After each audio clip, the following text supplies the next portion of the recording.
farda Amerikaa kaa kunu akkana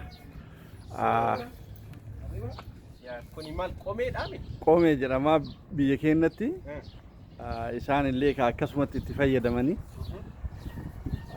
qomeen kun akkamitti gala? kumaan jala saniin gala achirraa baafteetiin asirraa hin baafne achirraa baafteetiin akkatti I think isaantu beeka keennan xiqqoo waliin fakkaatu. Waladda tanakaan jedhe sanii asimmoo bakka kun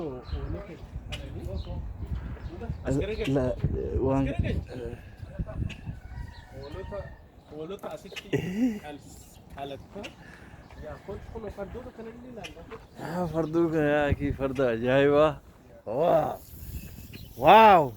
Maal jedhanii farda kana achitti maqaa? Farda sangaa jennaan agartee akka gaariitti malee akka gaariitti gulufa. Kun olaalaa farda akkanatti horsiisanii Ameerikaa keessatti farda akkanatti nyaachisanii kana fakkaataa.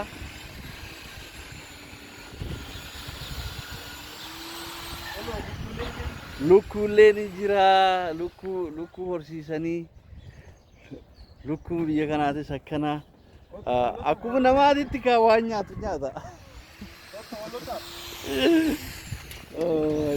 Saree bara jira kun olaala saree biyya kanaatis namumaa wajjin jiraataa sareeni. Uchi hoolota garteechi.